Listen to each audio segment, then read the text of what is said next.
Good evening everyone. শতাব্দীর কিচেনে আপনাদের সবাইকে স্বাগত জানাই। আজকের রেসিপি বাঙালিদের ভীষণই প্রিয় এবং খাবারের শেষে এই রেসিপিটি না থাকলে খাওয়াটা কিন্তু শেষ হবে না। প্রত্যেক অনুষ্ঠান বাড়ির শেষে কিন্তু এই চাটনি অবশ্যই দেওয়া হয়ে থাকে। আর তাই আজকের রেসিপি টমেটো চাটনি খুবই স্পেশালভাবে বানালাম, একদম অনুষ্ঠান বাড়ির মতো করে। তাহলে চলুন শুরু করা যাক আজকের এই সহজ রেসিপি। চাটনির জন্য সমস্ত উপকরণগুলো নিয়ে নিয়েছি।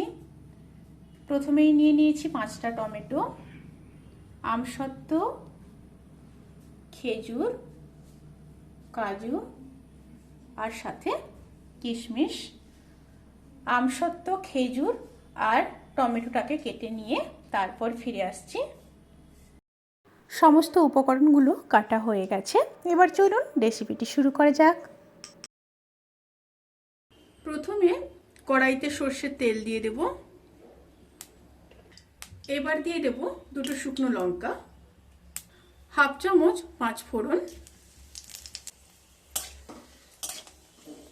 তেল থেকে যখন সুন্দর একটা স্মেল বেরোতে শুরু করবে সেই সময় কেটে রাখা টমেটোগুলোকে দিয়ে দেব।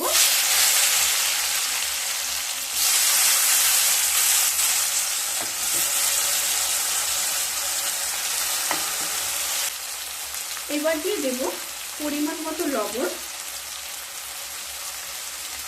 আর দিয়ে দেব হাফ চামচ হলুদ গুঁড়ো।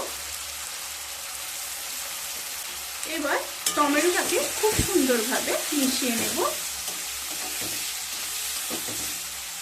মিডিয়াম স্টিমে ঢাকা দিয়ে টমেটোটা গলে যাওয়া পর্যন্ত অপেক্ষা করব।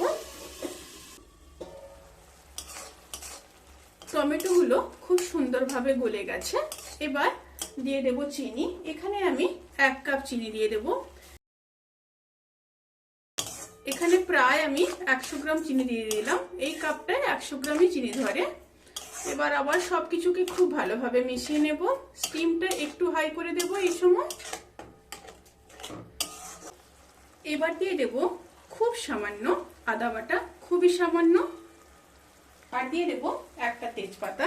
তেজপাতাটা আপনি ফোড়নেও ব্যবহার করতে পারেন, আবার ওপর থেকেও ব্যবহার করতে পারেন। আবারও খুব ভালোভাবে মিশিয়ে নেব। ভালোভাবে মিশিয়ে নেওয়ার পর একে একে দিয়ে দেব কাজু, কিশমিশ, আমসত্ত্ব আর কিছুটা খেজুর দিয়ে দিলাম। দিয়ে আবারও খুব ভালোভাবে মিশিয়ে নেব। স্টিমটা এই সময় হাই করা আছে। জাস্ট 1 মিনিট হাই স্টিমে ফুটিয়ে নেব। চাটনি কিন্তু এবার সার্ভ করার জন্য একদম রেডি। এবার গ্যাস অফ করে দিয়ে চাটনিটাকে সার্ভ করে দেব। ভিডিওটি কেমন লাগলো প্লিজ কমেন্ট করে জানাবেন। যদি ভালো লেগে থাকে তাহলে কিন্তু সাবস্ক্রাইব করতে ভুলবেন না। আর পাশে থাকা বেল আইকন ক্লিক করে নোটিফিকেশান অল করে রাখবেন। তাতে করে আমি যত রেসিপি দেব সমস্ত লিঙ্ক আপনাদের কাছে পৌঁছে যাবে। আর আপনারা সবাই ভালো থাকবেন, সুস্থ থাকবেন, সাবধানে থাকবেন। আজকের মতো এই পর্যন্ত। পরের ভিডিওর জন্য অপেক্ষা করুন। টাটা।